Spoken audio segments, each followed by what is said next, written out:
Welcome back to the Holosky Podcast, the listener experience. We are your hosts. I'm Steven. And Kyle. That being said, it is Thursday.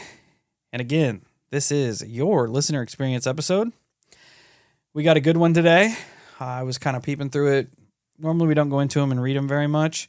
That way we're kind of caught in the moment. But I peeped this one a little bit. It's pretty dope. But before we do that, we got to get through the business. So check us out at all social medias, Facebook, Instagram, YouTube, Twitter, TikTok, Discord, Reddit. Search up the Holosky Podcast.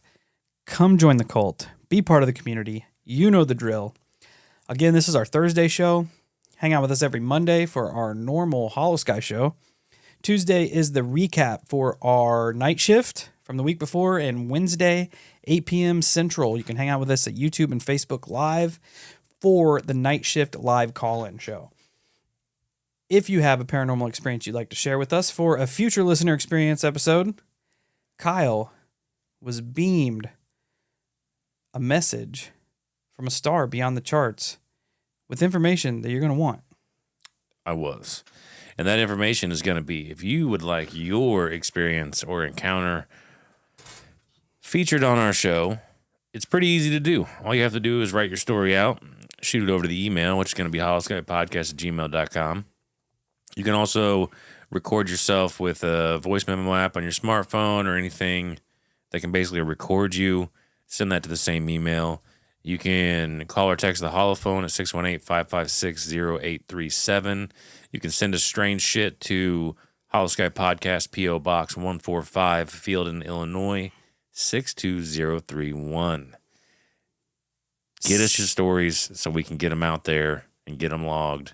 And let everybody experience the weirdness in the full. Send us haunted and cursed things. That's important. It is important. If you'd like to support the show, plenty of ways you can do it. We have a Patreon, but the Patreon is changing. So I've got all the tiers locked except for the $1 tier.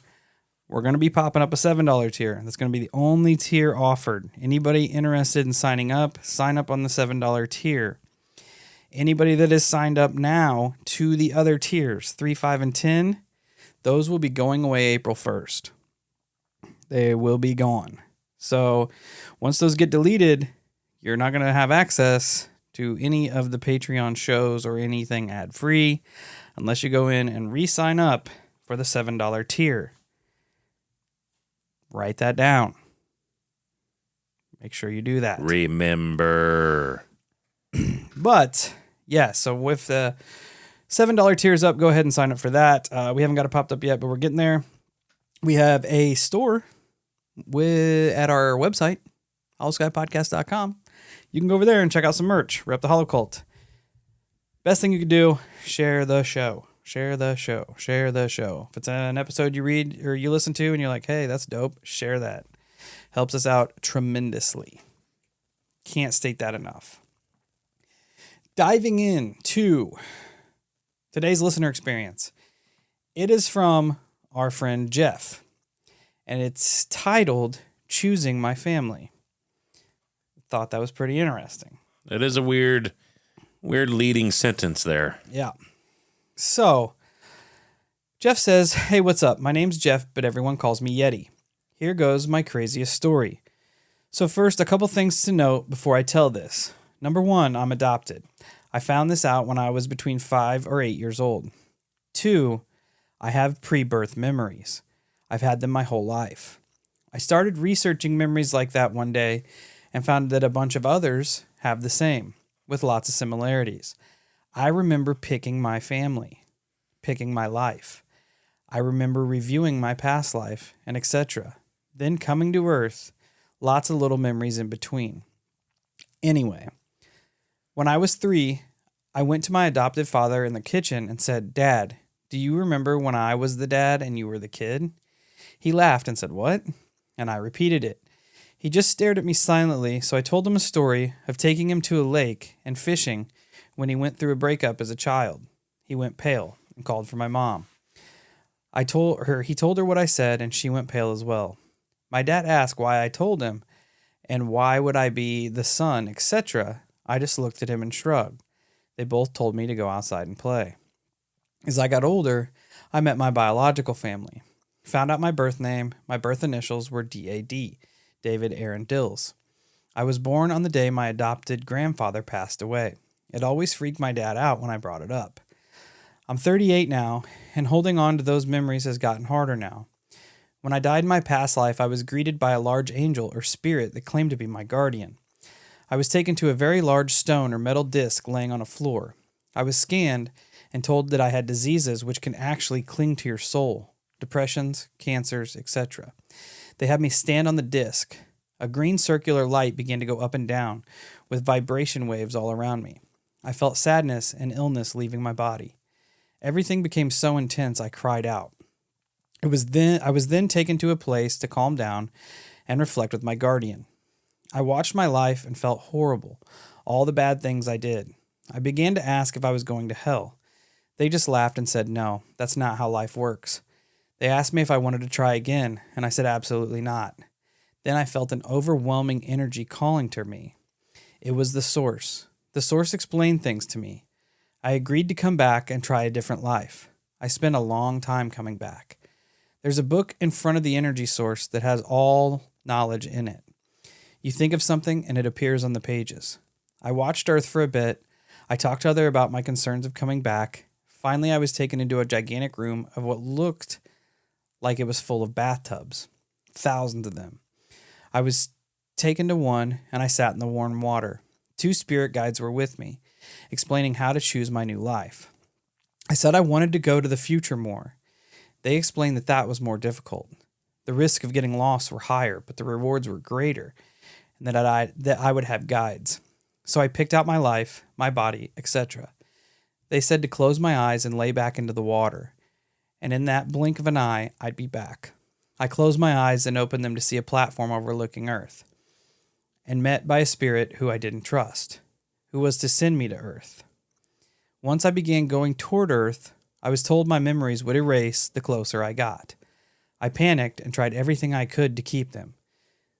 Then I saw a light and was a baby screaming, and I remember trying to talk, walk, etc.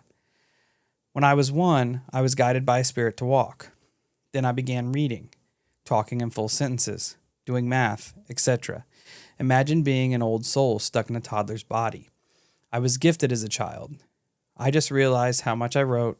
You all need to look up pre-birth memories. It'll blow your mind. Yeti. Yeti. Friend.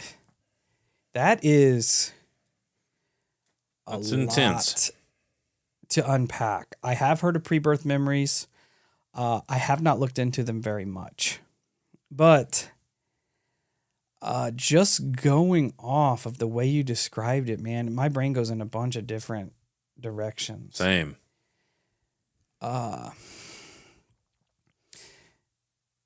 Like part of me has this real weird, like recycling souls sort of feeling.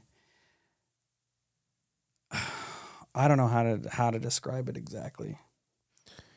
Well, I mean, there's a lot of similarities there in your story. I mean, you talk about the tubs you go to lay in.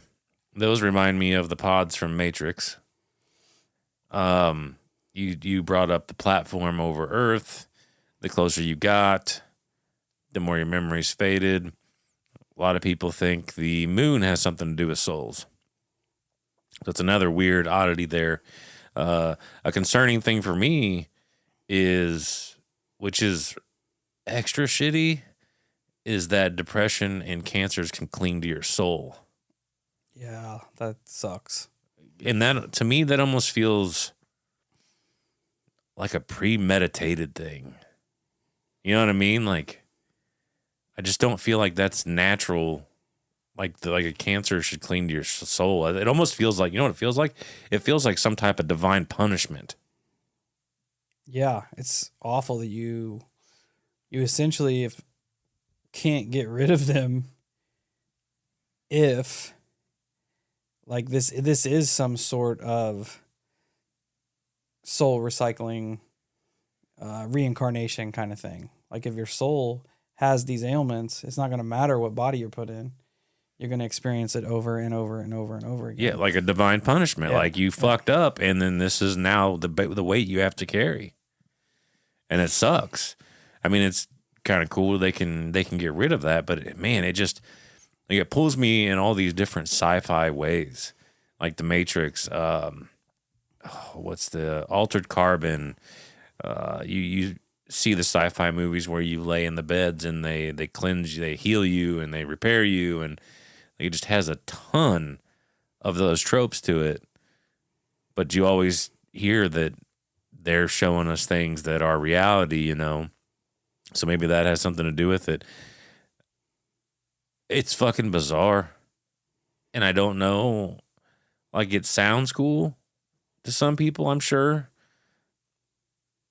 But man, does it also sound terrifying? I feel like with me, there's a lot of parallels to alien abduction.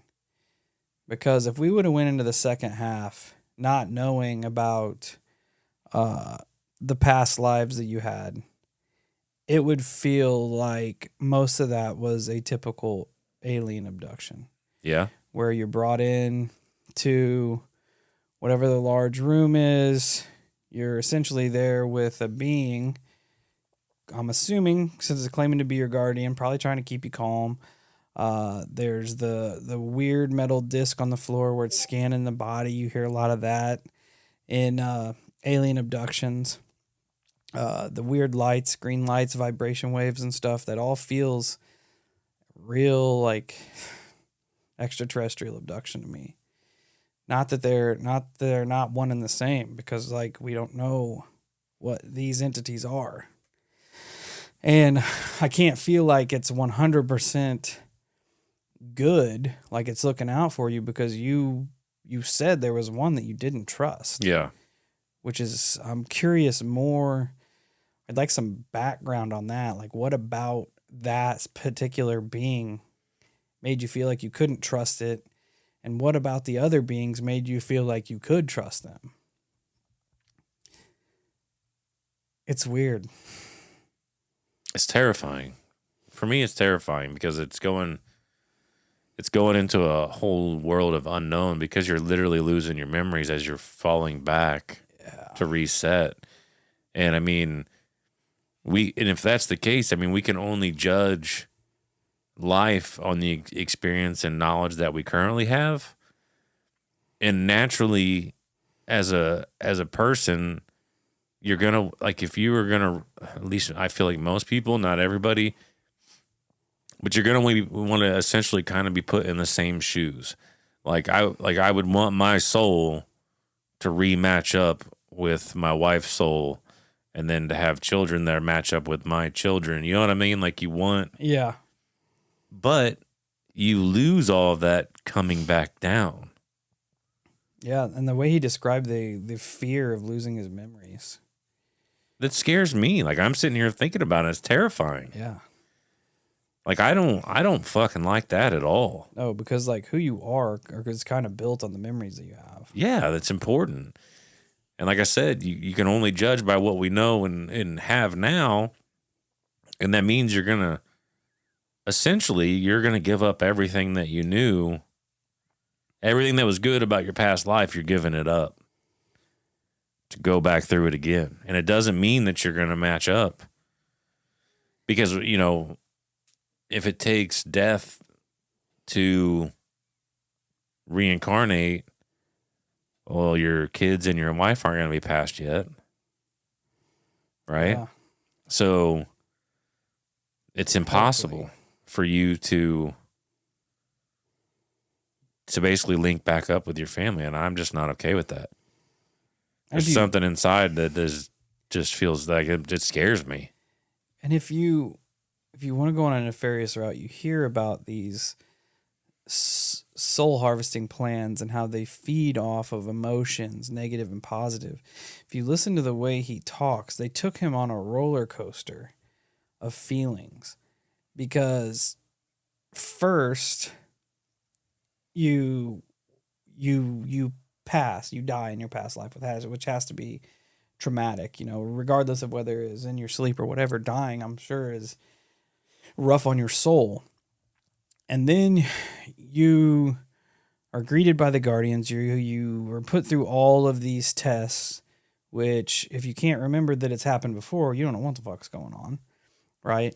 And then all of a sudden you're told you have diseases that can cling to your soul. Yeah. So you're immediately like, that sucks. Yeah. So then you're cured. They're like, well, we can get rid of them for you. You feel the sadness and you feel it leave your body. So you're like, okay, this is cool. But then they set you down and they make you watch every terrible thing you've ever done in your life. And you immediately, like you said, feel horrible again. Yeah.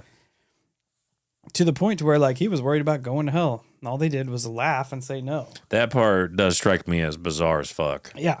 That's not how life works. That's exactly what they said. And I just that I don't know, like that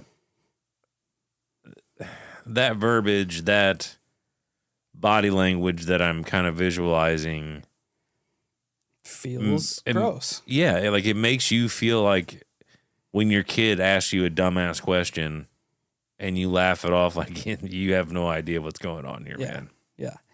And I mean they asked if he wanted to try again. And he said, no, like, I'm done with it. And they're like, well, you don't. Like, that was rhetorical. You don't have any say in this, you know? I don't know. It is definitely, like I said, at first glance, it sounds cool. But then you really start to get into all of it, and it scares me. It really does. Weird and manipulative-y. I just don't like the feeling it gives me in my heart. Like, it scares me to the core. Yeah. It's just, I don't know why. There's something about it that's just terrifying to me. It is weird. I'm not comfortable with it at all. And it's even like more worrisome that might be a possibility one day. And it makes you think a little bit harder about things like deja vu. Yeah. Just little fragments, little slivers of memory that you shouldn't know or shouldn't have any feeling for, but you do. And then it also makes you wonder about him saying that it took him a long time to get to where he was. You know, like the reincarnation process. Like, wow, why? Yeah. What'd you go through? Why did it take so long? Yeah. And then what is this reward system? If you go further into the future, it's more risky of getting lost. Well, what does that mean? It makes you wonder, like, if his memories were erased, how would one remember getting to choose his family? I don't know. It must be a crack in the system. It's got to be. Or maybe he just forgot about the life that he had before then. But again, like, he talked about it, so it's little slivers just come through. I don't know, man. It's weird. I'll have to look into pre-birth memories because I've heard of them, but I never really dove into them. But I'm curious as to how many similarities there are between our friend Yeti's experience and other people's experiences. I'm curious about what these guardians are. Again, why you trusted some of them and didn't trust other ones. Yeah. It's interesting. Because, like, part of you wants to take a spiritual route because he referred to the big guardian as an angel. So, like, you think you would... I guess in my brain, you would trust all angels the same. You would think they would have your best interest in mind. But maybe that's just me being naive. No, I feel like that's a natural assumption. I mean, nobody would assume that an angelic appearing being would be nefarious in any form. Yeah. I don't know. It's like I said, there's a whole lot of like hidden uncomfortableness to that story. Yeah. But Yeti, if you circle back around and hear this, definitely hit us back up with some more input on this. You kind of cut it right off at the end, And don't feel bad about writing a lot in. The more details, the better, bro. Send it. You've definitely piqued our interest in these pre-birth memories. If any listeners out there in the Holocult have some similar experience with remembering things before you were born or getting to choose your family when you came back, hit us up. It'd be interesting to see how these experiences parallel. And again, thanks so much, Yeti, for taking the time to send it in. Yeah. Thanks for hanging out with us this Thursday. Hopefully, catapults us right through into the weekend. So, check us out at all our social medias: Facebook, Instagram, YouTube, Twitter, TikTok, Discord, Reddit. Search up the Holosky Podcast, and we shall be there. Until we meet again, Holocult, stay safe, stay weird, and if you have memories that feel like they're out of place, maybe they're more in place than you think they are.